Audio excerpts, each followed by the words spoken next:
Baik, sebelum kita mengkaji lebih jauh tentang bagaimana Daulah Utsman ini bangkit ya, eh, izinkan saya untuk sharing dulu terkait apa itu sebetulnya sejarah ya. Ini berdasarkan background keilmuan saya.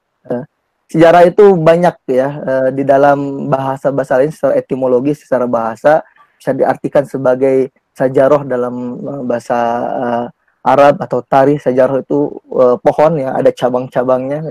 Istilahnya kalau di dalam bahasa Sunda itu non pancakaki gitu. Jadi ada cabang-cabangnya terus bercabang. Ada juga history dalam bahasa Inggris, ada storia dalam bahasa Latin, Denis dalam bahasa Belanda, dan historia dalam bahasa Prancis. Intinya semuanya sama, adalah sejarah ini adalah peristiwa yang terjadi di masa lalu. Ya. Nah, sejarah, ada peristiwa sejarah, ada fakta sejarah. Peristiwa sejarah itu tidak akan pernah bisa berulang. Ya. Peristiwa yang terjadi di masa lalu. Nah, ini adalah peristiwa sejarah. Ada juga yang disebut fakta sejarah. Ya. Fakta sejarah inilah yang merupakan hasil rekonstruksi manusia. Ya. Kita misalkan melihat kejadian tabrakan. Tabrakan itu adalah peristiwa sejarah. Tidak akan bisa diulang kejadian tersebut. Tapi apa yang terjadi setelah tabrakan itu adalah fakta sejarah yang disusun, direkonstruksi ulang oleh saksi sejarah atau pelaku sejarah. Nah, jadi sejarah ini adalah proses merekonstruksi peristiwa yang terjadi di masa lalu. Ya, kita memberikan nilai atas peristiwa tersebut. Ya. Jadi sejarah ini tidak bisa juga diartikan sejarah itu objektif, objektifnya tidak bisa dikatakan demikian, karena sejarah ini tidak akan terlepas dari sisi-sisi subjektivitas si sejarawan atau orang yang menulis sejarah atau orang yang menceritakan terkait peristiwa sejarah. Nah, jadi jangan dibilang nanti apa yang saya sajikan ini adalah persis sebagaimana kejadian mestinya di masa lalu. Tapi yang namanya sejarah ya, sebuah karya sejarah ini dibatasi oleh tadi fakta-fakta sejarah, bukti-bukti sejarah ya. Ada apa bedanya sejarah dengan dongeng? Kalau dongeng itu ya orang bisa hanya imajinasi. Tapi kalau di dalam sejarah, imajinasi sejarawan, imajinasi orang yang menceritakan peristiwa sejarah itu dibatasi oleh bukti-bukti yang ditinggalkan oleh peristiwa sejarah. Nah, ini pengetahuan singkat tentang sejarah. Jadi apa sejarah? Yaitu adalah proses merekonstruksi masa lalu. Ya, kita memberikan value terhadap apa yang telah terjadi di masa lalu. Nah, apa urgensinya? Kita pun jelas ya. Di dalam Quran surat Yusuf, Allah berfirman, "A'udzubillahi minasyaitonirrajim, laqad kana fi qasasihim ibratun liulil albab." Sesungguhnya pada kisah-kisah mereka itu terdapat pengajaran bagi orang yang mempunyai akal. Jadi apa gunanya kita belajar sejarah? Ya. Itu untuk apa? Untuk mengambil ibroh. Ya. Bukan hanya kita nostalgia masa lalu, kita entertain gitu ya, melihat film-film sejarah, novel sejarah. Bukan hanya itu, tapi apa yang paling penting, kita mengambil ibroh ya. Ibroh untuk apa? Untuk diri kita, untuk generasi kita, agar di kemudian hari kita bisa menerapkan apa yang sudah baik di masa lalu, tapi juga kita bisa memperbaiki apa yang kurang di masa lalu. Ya. Ini salah satu ibrohnya. Ya, kita mempelajari sejarah, urgensinya adalah tadi untuk mengambil ibroh. Mengambil ibroh untuk apa? Untuk merencanakan masa depan. Jadi belajar sejarah itu bukan hanya terus harus lihat ke belakang gitu. Tapi ibarat kita sedang naik motor ya. Naik motor kita kalau tanpa spion agak gimana gitu. Mau belok takut di belakang ada yang ujung-ujung nabrak dan lain. Makanya ketika naik motor kita sesekali harus lihat ke belakang melalui spion. Tapi tujuan kita bukan belakang. Tujuan kita adalah depan, ke depan. Tujuan kita adalah masa depan. Makanya sangat penting untuk belajar sejarah. Oleh karena itu tidaklah berlebihan ketika Soekarno bilang jas merah, jangan sekali-kali melupakan sejarah. Karena bangsa Turki pun sekarang, bangsa Turki yang kita akan kaji ya terkait kegemilangannya di masa lalu, pernah mengalami masa-masa kelam di mana mereka dilupakan terhadap sejarah kegemilangannya di masa lalu. Ya, ketika masa-masa sekuler yang dibawa oleh Kemal Atatürk, Apa yang dilakukan oleh Kemal Atatürk?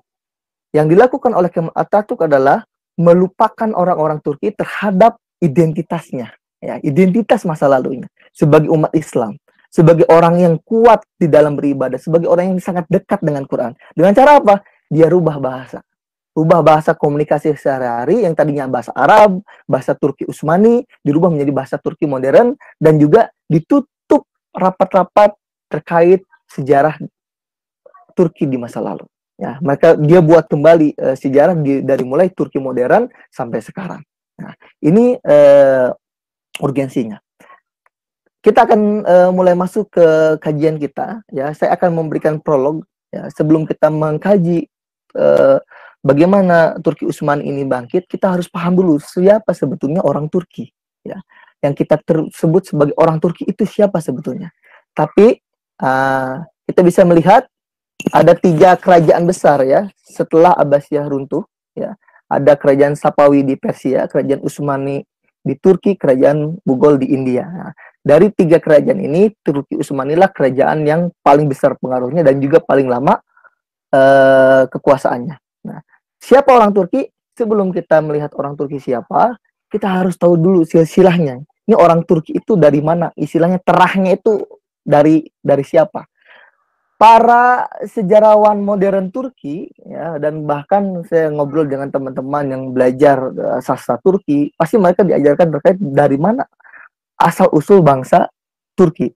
Semua literatur yang mereka pelajari rata-rata sama, menyebutkan bahwa orang Turki itu berasal dari sebuah suku, ya, yang hidup di atas bukit perbukitan Altai namanya. Altai itu perbatasan bukit yang menjadi perbatasan antara Turki dan juga Iran, ya, Irak, Iran. Di situ ada yang namanya Bukit Altai, ya. Bukit Altai ini dijadikan tempat pertama orang-orang Turki, gitu. Orang Turki nomaden, dan mereka menetap pertama kali yaitu di Bukit Altai. Ini beberapa literatur Turki mengatakan inilah yang menjadi sumber rujukan bahwa orang Turki itu adalah orang yang berasal dari suku-suku yang tinggal di perbukitan Altai. Tapi apakah demikian? Ya, kita sebagai umat Islam tentunya kita juga harus punya rujukan pembanding, ya, yaitu yang berdasarkan dari Quran, dari hadis. Ya, tentunya kita harus merujuk kepada siapa? Abul Bashar. Ya. Abul Bashar itu siapa? Nabi Nuh. Ya. Kita harus melihat asal usul ras manusia itu dari mana. Nanti kita akan lihat. Nah, dari sini kita bisa melihat bahwa orang Turki itu berasal dari mana. Ya, kita kembali ke Nabi Nuh. Ya, Nabi Nuh, ya, seperti yang dikatakan oleh Ibnu Katsir di dalam bukunya, kitabnya yang sudah diterjemahkan Qasasul Anbiya, bahwa Nabi Nuh itu mempunyai empat anak. Ya. Yang pertama Yam, yang kedua Ham, Sam, dan Yafes. Yam ini yang kita sering kenal dengan nama Kan'an, dan beliau durhaka kepada Nabi Nuh dan mati ketika terbawa oleh banjir. Ya. Nabi Nuh punya 3 anak, ya. Ketika Nabi Nuh membuat bahtera, ya, membuat kapal atas perintah dari Allah Subhanahu wa taala, dan pada waktu itu Nabi Nuh dianggap sebagai orang gila karena membuat perahu di atas bukit. Apa gunanya? Karena ini kayak orang gila. Perahu itu di laut, ini malah di atas bukit. Tapi kan ini adalah perintah dari Allah, dan Nabi Nuh pun tidak banyak mempertanyakan. Dia melakukan apa yang diperintahkan oleh Allah, dan Nabi Nuh membuat sebuah kapal. Nah, dari situ Nabi Nuh menyeru kepada seluruh umatnya yang beriman agar mengikutinya. Siapa yang ingin selamat, ayo kita ikut ke bahtera ini. Yang lainnya lebih banyak umat Nabi Nuh mencela Nabi Nuh sebagai orang yang gila. Tapi orang yang beriman mengikuti Nabi Nuh. Dan diceritakan dalam riwayat bahwa yang masuk ke dalam kapal itu ada sebanyak sekitar 80 orang dan juga binatang-binatang yang masuk di dalam bahtera itu. Nah, dari keturunan Nabi Nuh ini ada Ham, Sam, dan Yafes. Ya. Sam ini merupakan rumpun nanti keturunan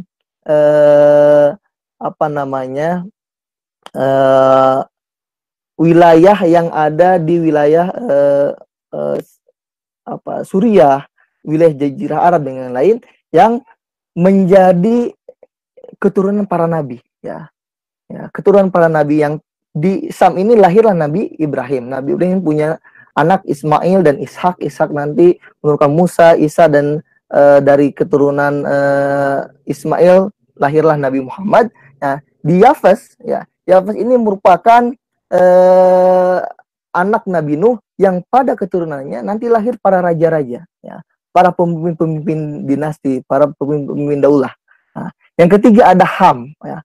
Ham ini adalah anak Nabi Nuh yang pada akhirnya menempati wilayah Afrika. Ya.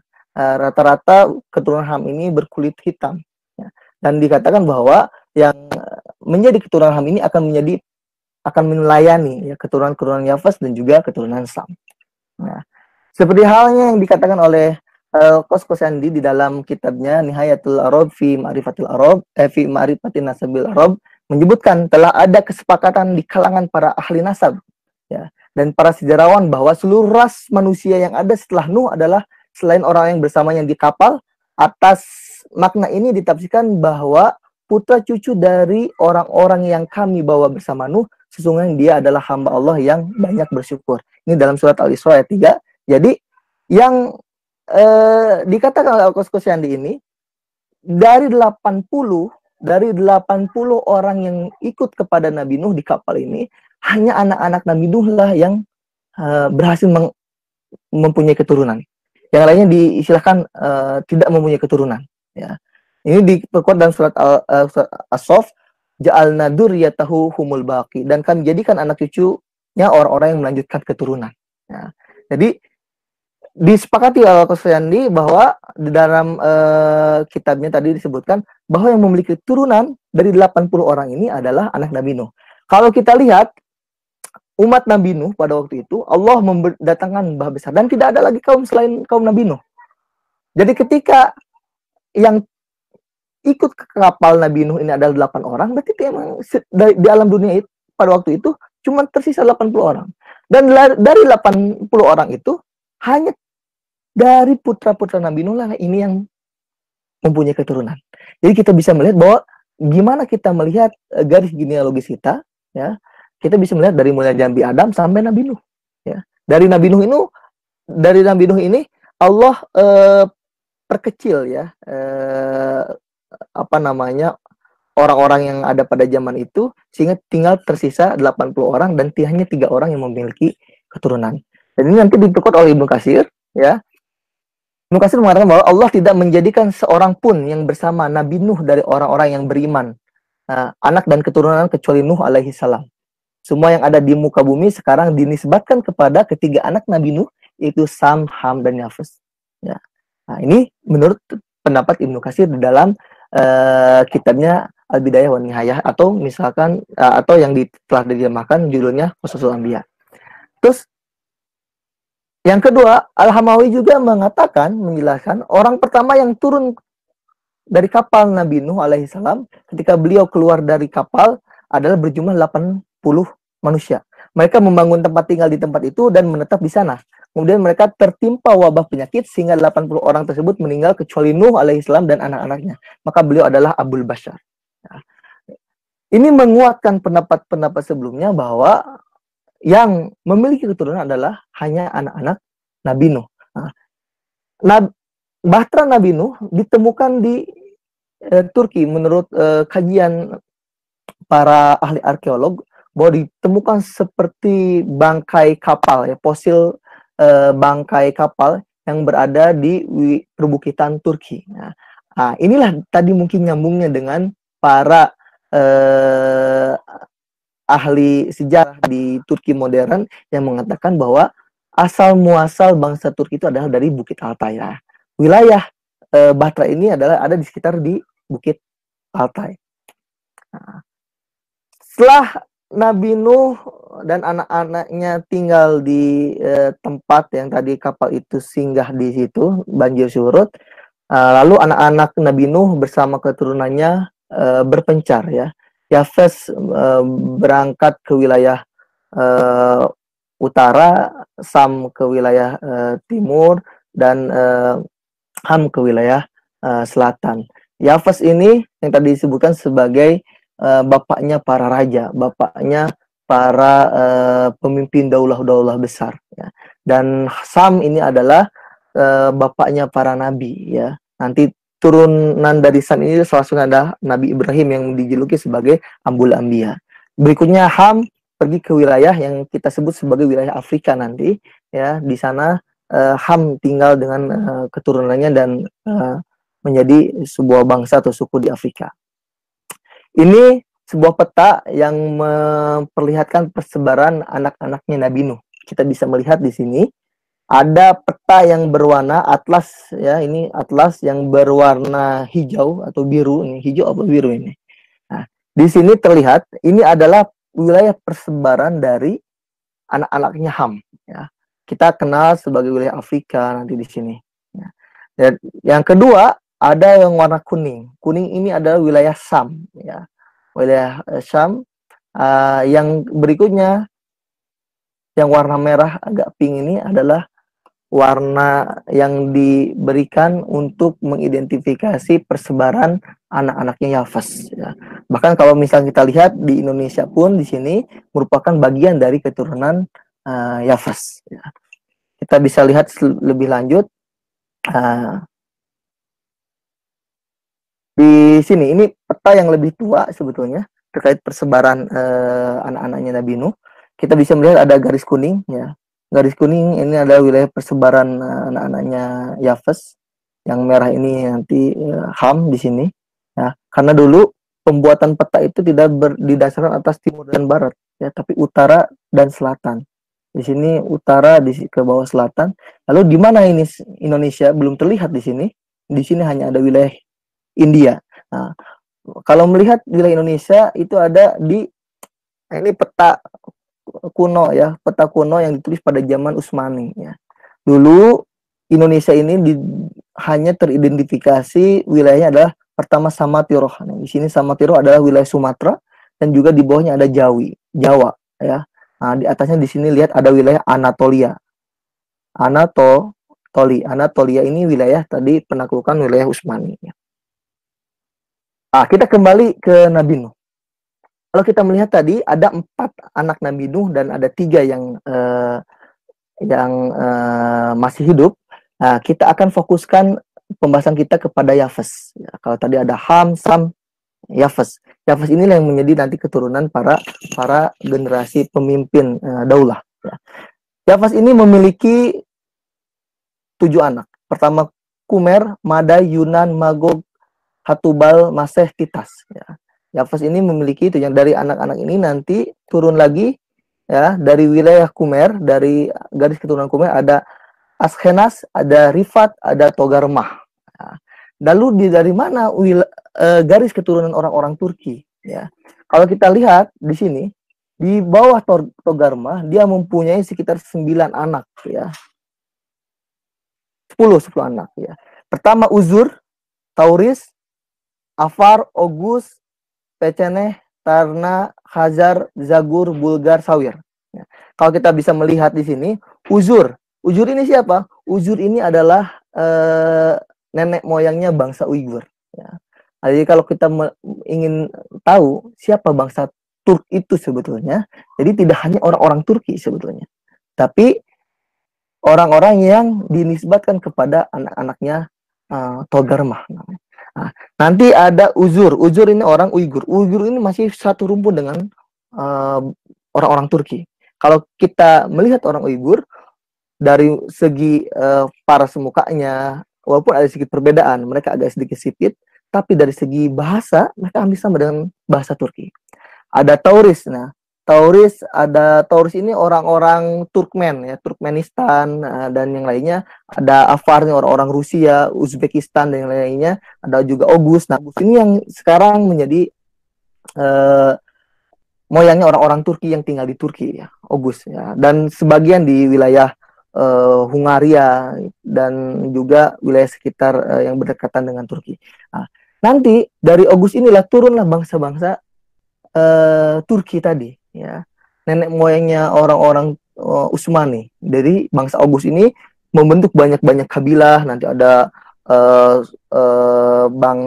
kabilah atau misalnya suku Kai, ada suku suku yang lainnya. Banyak sekali kabilah yang pada akhirnya anak-anak Oghuz ini membentuk sebuah kabilah. Nah, ini tadi apa namanya, bangkai kapal yang ditemukan di wilayah perbukitan Turki, pegunungan Turki, ya. Dan ini terus diteliti oleh para ahli arkeolog apakah betul ini berasal dari Bahtera Nabi Nuh. Tapi yang sudah teridentifikasi bahwa bentuk seperti kapal ini emang dibentuk oleh bangkai-bangkai kayu. Nah, jadi kalau kita tanya lagi dari mana asal muasal bangsa Turki, ya bangsa Turki keturunan dari Nabi Nuh, ya, yang lahir dari anaknya Yafes. Nah, termasuk kita juga sama. Jadi kalau ada orang mengatakan dari mana asal muasal manusia, manusia itu dari evolusi kera, Homo sapiens, Homo erectus, Homo copernicus, dan Homo-Homo yang lainnya.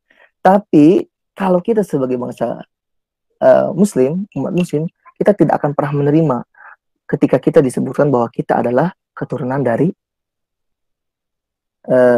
monyet. Bahwa kita adalah keturunan Nabi Adam. Dari Nabi Adam kita berhasil mengidentifikasi dari Nabi Nuh. Karena Nabi Nuh tadi tinggal menyisakan 3 generasi dari anaknya yang bisa menghasilkan keturunan, dan kita tinggal lihat saja ke bawahnya. Nah, ini adalah gambaran awal terkait siapa sebetulnya orang Turki, ya. Jadi orang Turki sama dengan kita, merupakan keturunan dari Nabi Adam, keturunan dari Nabi Nuh, dan melalui garis keturunan anaknya yang bernama Yafes. Ini gambaran singkat terkait siapa dan dari mana asal usul bangsa Turki. Bagaimana, ada yang ditanyakan dulu sebelum kita lanjut? Nanti kita akan langsung lanjut ke pembahasan kita, langsung masuk ke pembahasan Utsmani. Ada pertanyaan dulu dari para mustami yang hadir di sore hari ini?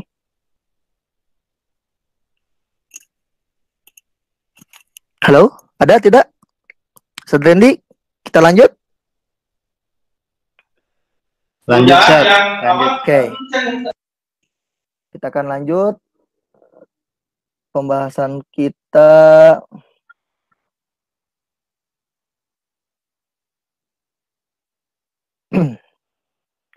Terlihat presentasi saya?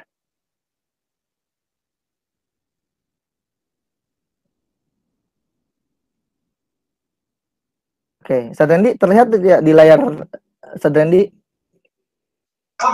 Terlihat, Ustaz, jelas. Belajar membangun peradaban dari Turki Utsmani, ya. Pembahasan terkait ini saya akan membagi menjadi 3 fase, ya. Fase pertama adalah Pradaulah, ya, di mana kita akan bahas secara singkat saja. Nanti kalau yang ingin secara detail silahkan bisa nonton film Ertugrul, ya. Ertugrul Gaji dirilis Ertugrul, itu ada sekitar 150 episode. Kalau baca buku itu akan penat mungkin yang tidak terbiasa baca, karena kalau misalkan kita lihat sejarah Utsmani yang paling komplit itu ditulis oleh Suraya Al-Faruqi. Dia seorang sejarawan di Turki, di Istanbul, walaupun dia backgroundnya dari Eropa. Suraya Al-Faruqi ini menulis sejarah Ottoman, ya. Ottoman Empire ada 3 jilid. Satu jilidnya saja bisa sampai 500 halaman. Jadi bayangkan kalau kita baca buku itu penat, pusing. Enaknya dijadikan bantal kayaknya. Tapi kalau ingin lebih hidup, ya, kita belajar tentang itu, tentang sejarah Ottoman, ya, dari mulai bagaimana suku-suku Kai itu memulai perjuangan mereka dan yang lain-lainnya. Silakan para mustami bisa nonton film dirilis Ertugrul, ya. Ini 150 episode dan sudah ada di dalam terjemahan bahasa Indonesia. Yang kedua, Daulah sampai puncak kejayaan. Jadi nanti kita akan ada 3 pertemuan. Mudah-mudahan Allah berikan kesempatan kita untuk bertemu lagi. Dari masa Osman sampai ke Al-Fatih, ya.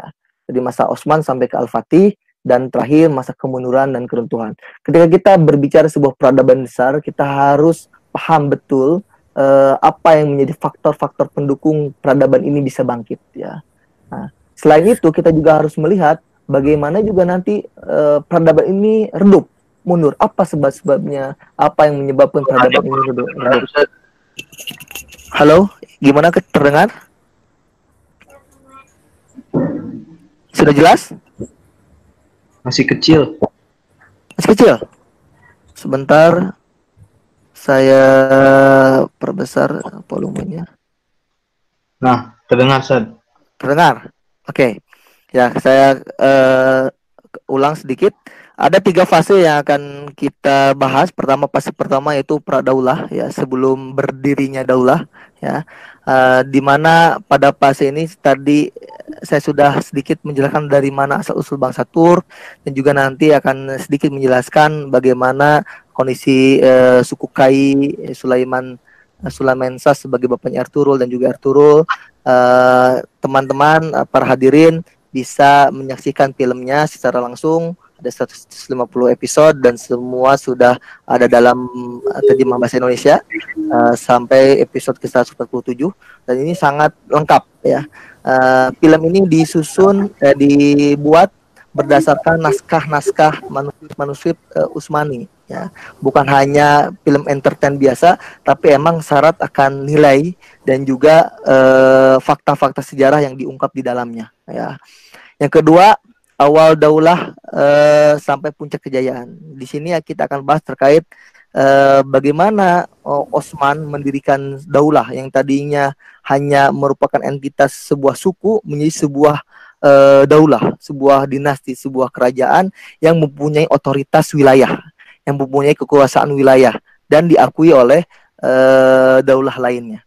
Nah, dari Osman nanti kita akan bicara sampai ke Mehmed II atau Muhammad Al-Fatih. Mehmed II ini merupakan anak dari cucu dari Muhammad Jalebi atau Muhammad I, ya, yang merupakan anak dari Bayazid Yildirim, ya. Yang fase ketiga kita akan bicara terkait kemunduran, ya, keruntuhan kehilafahan Utsmani, ya. Nah, di sini sudah memakai nama khilafah. Awal-awal masih namanya sultan, ya. Dari mulai Sultan Selim, nanti baru akan dipakai gelar khilafah, gelar khalifah kembali, ya, bukan khilafah, gelar khalifah kembali. Jadi raja pada masa Sultan Selim ini dipanggil lagi khalifah. Baik, para hadirin yang dirahmati Allah Subhanahu wa taala,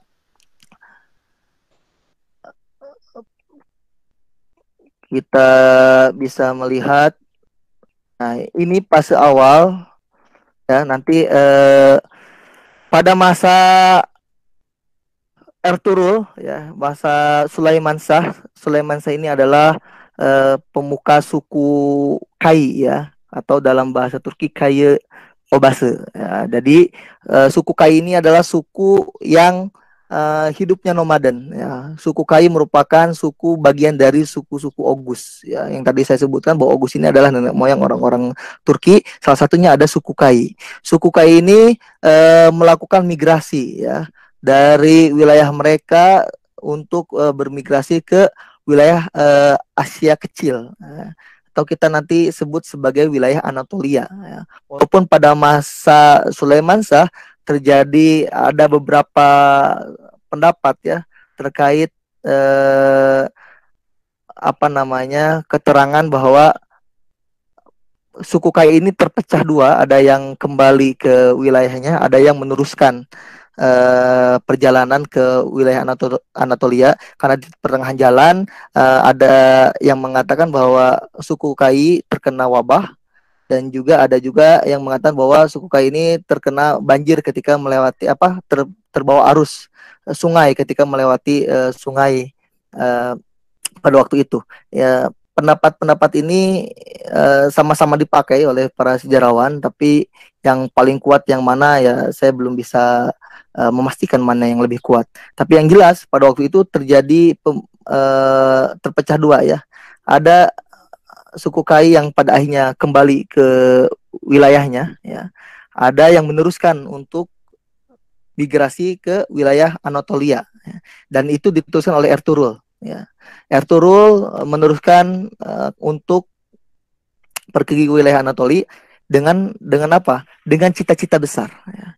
dengan cita-cita besar bahwa mereka di sana bisa mendapatkan wilayah yang akan menjadi tanah air mereka. Dan mimpi-mimpi inilah yang terus digaungkan kepada para kesatrianya, kepada para keluarganya, anak-anaknya, bahwa istilah mereka syahid atau mendapatkan kejayaan. Nah, jadi tidak ada kata mundur lagi antara syahid atau mendapatkan kejayaan. Nah, di masa Ertugrul ini betul-betul suku Kai mendapatkan reputasi yang sangat baik ya di hadapan para musuhnya dari segi kekuatan militernya, kesatria-kesatrianya, dari segi diplomasinya. Ertugrul ini memperlihatkan kepiawaiannya ya, di mana pada masa Ertugrul banyak berhasil menaklukkan serangan-serangan muslihat, tipu muslihat dari musuh-musuhnya, dari orang-orang Bizantium, dari orang-orang Mongol. Nah, karena reputasi inilah Ertugrul dipercaya pada akhirnya oleh Sultan Seljuk ya, Sultan Alauddin II atau yang kita sebut dengan Sultan Alauddin Kaikubad. Suku Kai diberikan satu wilayah ya, tanah, tapi di wilayah perbatasan. Nah, di mana perbatasan ini merupakan perbatasan antara wilayah kekuasaan Seljuk, Bizantium dan juga Mongol. Nah, ini kalau melihat apa yang dilakukan oleh Sultan Alauddin antara memberikan hak tanah dan juga untuk mengamankan wilayah teritorial Seljuk ya. Karena reputasi Ertugrul yang sudah dikenal bahwa dia beberapa kali menghalau Mongol, Bizantium, maka akhirnya suku Kai ini ditempatkanlah di wilayah perbatasan tersebut. Tapi yang namanya hidup di wilayah perbatasan itu tidaklah mudah, sangat sekali sulit ya, karena pasti terjadi konflik-konflik ya, tekanan-tekanan dari musuh baik Mongol maupun Bizantium. Nah, pada masa Ertugrul ini dinamikanya teruslah berkembang ya, sampai banyak wilayah yang ditaklukkan oleh Ertugrul, dan pada akhirnya Ertugrul diangkat sebagai beylik kerajaan atau menjadi bey wilayah, kalau kita disebutkan sebagai gubernur ya di sebuah provinsi yang di bawah kekuasaan Seljuk. Ertugrul membangun tatanan masyarakat di wilayah Sogut ya. Nah, wilayah itu yang pada akhirnya akan menjadi awal mula bangkitnya Daulah Utsmani. Di wilayah tersebut Ertugrul menjalankan pemerintahannya sebagai beylik kerajaan dengan landasan Islam. Ya. Di pasar dia terapkan yang tadinya memakai sistem orang-orang Bizantium, riba lah, terus juga perdagangan yang kurang sehat, yang kaya semakin kaya, miskin semakin miskin. Di situ oleh Ertugrul dirubah dengan sistem apa? Sistem perekonomian Islam. Jadi Ertugrul selain orang yang ahli dalam berperang, ahli menaklukkan musuh dengan pedangnya, tapi dia juga ahli dalam mengelola perekonomian. Ertugrul mengumpulkan para pedagang-pedagang, Ertugrul mengumpulkan para darwis-darwis, ahis-ahis, para kesatria-kesatria, tapi dia berhasil mengintegrasikan semua kekuatan tersebut. Dari para pedagang berkumpul, mereka semua merumuskan bagaimana strategi perekonomian agar lebih maju. Para kesatria bagaimana berpikir untuk ekspansi, untuk bertahan dari musuh. Para darwis, para ahis, mereka berpikir bagaimana agar umat tetap terlindungi akidahnya, agar tetap dekat dengan Quran. Dan ini berhasil diintegrasikan oleh Ertugrul. Tidak dipisah-pisahkan seperti zaman sekarang kita bisa melihat, atau zaman Belanda waktu penjajahan Belanda di Indonesia, terjadi dikotomi ya, dikotomi istilah pendidikan pada waktu itu, di mana para santri yang sekolah di pesantren dibiarkan untuk belajar agama saja. Para pelajar yang sekolah di sekolah-sekolah Belanda, sekolah-sekolah Bumi Putra, mereka dibiarkan untuk fokus belajar umum saja, tapi harus jauh dari agama. Sehingga pada akhirnya terjadi dikotomi. Nah, dari pesantren lahirlah ustadz, tapi tidak bisa ngelola ekonomi, tidak bisa ikut berpolitik, ya, tidak ngerti yang namanya konsep-konsep pendidikan secara keseluruhan, sains bingung. Yang di sekolah umum mereka ngerti sains, ngerti ekonomi, pinter berbagai macam bahasa, tapi jauh dari agama, ya, jauh dari agama. Kalau mengutip perkataan dari Syekh Said Nursi, beliau mengatakan ketika orang fanatik terhadap ketika orang misalnya fanatik terhadap agama, itu akan mendatangkan kejumudan, ya. Nah, dan ketika orang hanya fanatik terhadap sains, dia akan menjadi yang jauh dari agama. Tapi ketika orang menggunakan kedua-duanya, maka hikmah dari Al-Quran sebagai sumber rujukan umat Islam itu akan terlihat menjadi sebuah kesatuan yang utuh, gitu.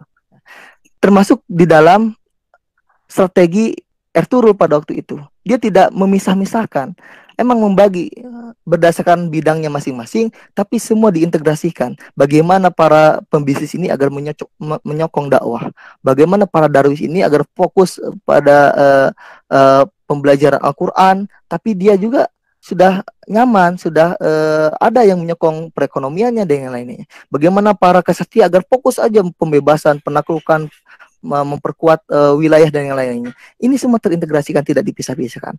Nah, yang kedua, di masa Ertugrul ini tradisi Utsmani sering menurunkan mimpi-mimpi besar kepada keturunannya, ya. Termasuk Ertugrul kepada Osman, kepada anak-anaknya yang lain, bahwa apa yang diturunkan mimpi-mimpi besar terkait futuhat, terkait pembebasan, ya, terkait nubuah Rasulullah SAW bahwa Konstantinopel itu akan ditaklukkan, termasuk kepada Osman. Tapi ada nasihat Ertugrul yang sangat mengena ke Osman, sehingga menjadi dasar pergerakan Osman di kemudian hari. Ertugrul pernah mewasiatkan kepada Osman sebelum meninggal, wahai anakku, jikalau engkau membangkangku tidak jadi masalah, tapi jangan sampai engkau membangkang gurumu. Jika engkau membuatku sedih tidak jadi masalah, tapi asal jangan engkau membuat sedih gurumu. Nah, pada akhirnya Ertugrul mengenalkan Osman dengan Syekh Edebali sebagai gurunya. Dan dari Syekh Edebali inilah Osman banyak belajar terkait kehidupan. Syekh Edebali inilah yang menjadi guru spiritual Osman di dalam menjalankan setiap kebijakan-kebijakannya, dalam setiap gerak langkahnya, ya. Jadi apa yang diwasiatkan oleh Ertugrul? Yang diwasiatkan oleh Ertugrul adalah tadi ilmu, ya, kepada Osman, bahwa kamu harus lebih menghargai ilmu dibandingkan bapakmu, bahwa kamu harus lebih menghargai gurumu dibandingkan bapakmu, karena di guru itulah sumber-sumber kebaikan, sumber-sumber pengetahuan agama, dan itu di guru itu. Nah, inilah yang menjadi landasan. Nanti kita bisa melihat bagaimana Osman juga akan menurunkan hal yang sama kepada Orhan, anaknya. Orhan akan menurunkan kepada Murad, Murad akan menurunkan kepada Bayazid. Ini ada sebuah video sebetulnya, tapi akan terlalu panjang, terkait mimpi Osman, ya, mimpi terkait futuhat. Nah, Osman bertemu dengan Syekh Edebali di mimpinya, dan ketika itu Osman sebelum tidur membaca surat Al-Fath, Inna Fatahna Laka Fathan Mubina, dan pada akhirnya diterjemahkan oleh Syekh Edebali sebagai ini gambaran bahwa Osman lah yang kemungkinan akan berhasil melakukan futuhat tadi. Oke. Nah, ini makam Osman di Bursa, ya. Jadi yang menjadi ibu kota pertama Daulah Utsmani, ya, kalau Sogut tadi itu adalah wilayah Ertugrul, ya, walaupun bermula dari situ untuk membangun daulah, tapi pada akhirnya Bursa ini dijadikan sebagai ibu kota pertama Daulah Utsmani setelah ditaklukkan, ya. Walaupun penaklukan Bursa ini dirintis oleh Osman, tapi nanti yang berhasil menaklukkan adalah anaknya Orhan. Bursa dulu namanya Parusa. Parusa ini bahasa Yunani karena wilayah Bursa merupakan dulu kekuasaan wilayah orang-orang Bizantium, ya. Dirubah namanya menjadi Bursa, ya. Ini makam Osman, dan ada yang menarik sebetulnya di makam Osman ini. Bentar. Yaitu di makamnya Osman, di makamnya Orhan, di makamnya Ertuğrul ada bendera, ya, yang dipasang, ya, eh, di depan makam Osman. Nah, kita bisa lihat di sini, ini sebuah bendera berwarna merah, ya. Di baris pertama ini tertulis Bursa Urdu, ya. Ini bukan apa namanya, bukan sebuah ayat ataupun apa, tapi ini adalah sebuah semacam prasasti bursa gitu, ya.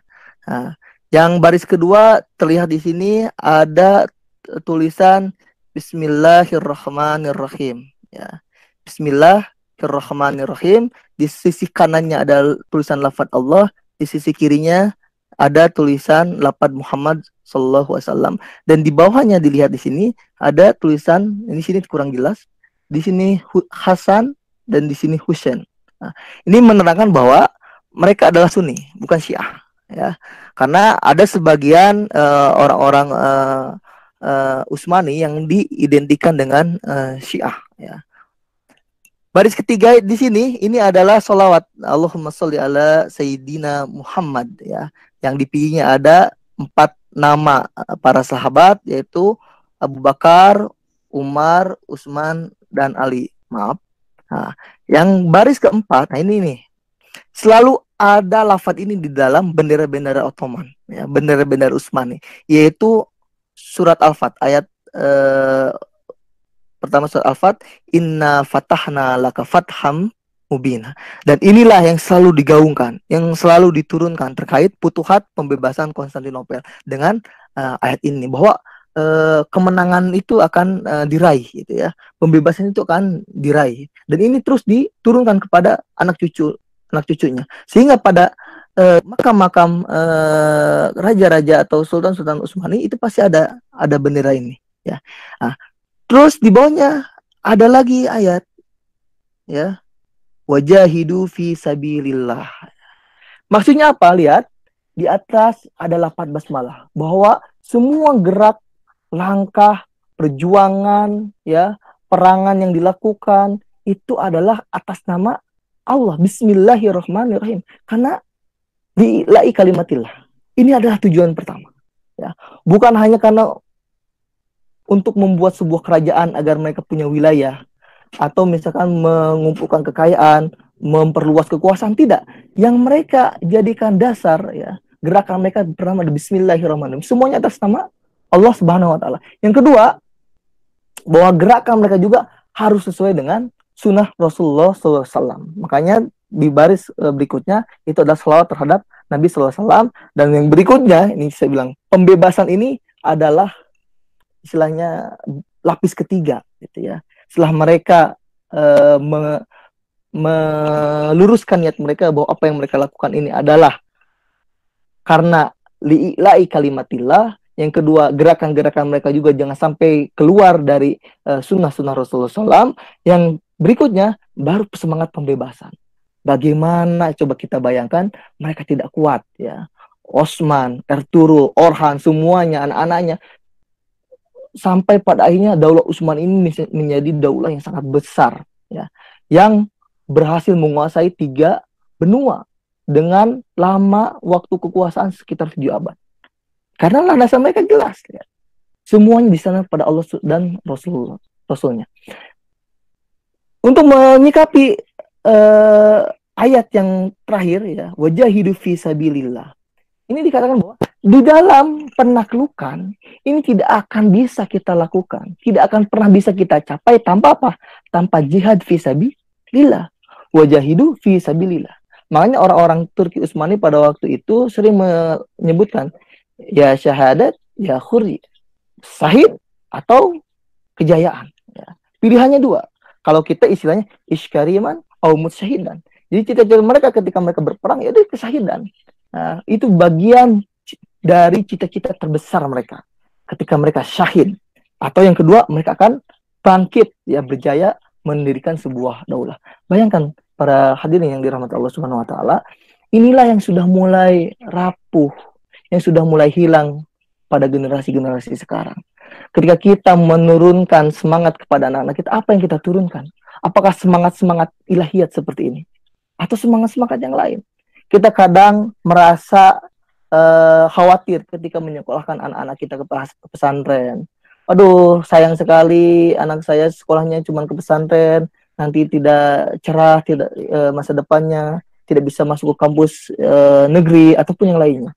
Atau takutnya nanti paling juga jadi guru ngaji dan yang lain-lain. Padahal tidak sesempit itu. Ya.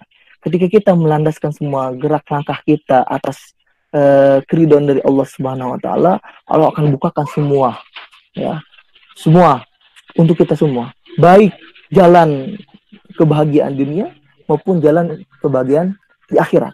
Ya. Jadi jangan pernah khawatir ketika kita berada pada posisi di jalan dakwah, jangan pernah khawatir. Karena inilah yang menjadi motivasi para nenek moyang kita, sehingga Islam bisa sampai kepada kita. Ya. Kalau bukan karena semangat dakwah, tidak akan pernah sampai Islam pada kita. Jauh dari Mekah sampai ke Nusantara ini. Nah, dan kalau misalkan kita lihat juga, Indonesia ini dikenal bahwa Islam masuk melewati jalur perdagangan dan juga dakwah para wali songo. Ada yang mengatakan bahwa emang wali songo ini selain berdagang, ya niatnya berdagang, niat mereka itu bukan berdagang sebenarnya, tapi berdakwah, ya. Para pedagang-pedagang yang singgah di Nusantara, ya, dulu di Perlak misalkan, kita mengenal bahwa kerajaan Islam tertua di Indonesia adalah Samudra Pasai, tapi ada sebuah kerajaan yang lebih tua, yaitu kerajaan Perlak. Walaupun oleh seorang sejarawan Barat, ya, seorang orientalis, namanya Martin van Bruynesen, ya, dia mengatakan bahwa Perlak ini adalah Syiah. Ya. Tapi tidak ada bukti-bukti bahwa emang Perlak ini Syiah. Nah, karena jauh disambungkan dengan generasi Fatimiyah Mesir. Karena periodenya berbeda, tidak mungkin nyambung kalau periodenya berbeda. Semangat dakwah inilah yang pada akhirnya mendatangkan para pendakwah ke Indonesia, ya, termasuk para wali songo. Ya. Dikenal ada satu wali songo yang diutus oleh Daulah Utsmani, yaitu Maulana Malik Ibrahim. Ya. Maulana Malik Ibrahim inilah adalah ahli irigasi, ahli perairan, sehingga pada akhirnya berdakwah melalui penyuluhan-penyuluhan pertanian kepada rakyat yang ada di Nusantara pada waktu itu. Nah, Maulana Malik Ibrahim ini dia dakwah. Wali songo datang ke sini itu dakwah. Sedangkan yang namanya perdagangan itu adalah bagian dari mereka untuk bertahan hidup, untuk menyokong dakwah mereka. Jadi tujuannya bukan untuk dagang, ya. Orientasinya seperti halnya ekspansi orang-orang Barat ke Timur dengan 3G, Gold, Glory, Gospel. Ya, Gold dulu mereka, Glory, Gospel itu setelah mereka dapatkan Gold, Glory, kekuasaan, mereka baru menyebarkan Islam. Tapi kalau para dai pada waktu itu tujuan mereka adalah menyebarkan Islam ke seluruh penjuru dunia. Ya, ini benderanya.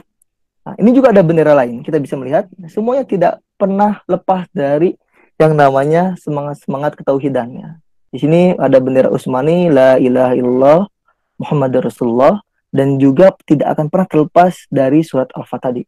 Inna fatahna laka fatham mubina. Ya. Yang di bawah ini yang ada renda-rendanya ini adalah bendera Ottoman dan bendera Utsmani yang dibawa ketika Perang Dunia Pertama, ketika Utsmani berhadapan dengan Inggris di wilayah Asia Barat atau Timur Tengah, ini yang dipakai. Dan di sini adalah bendera. Nah, ini bendera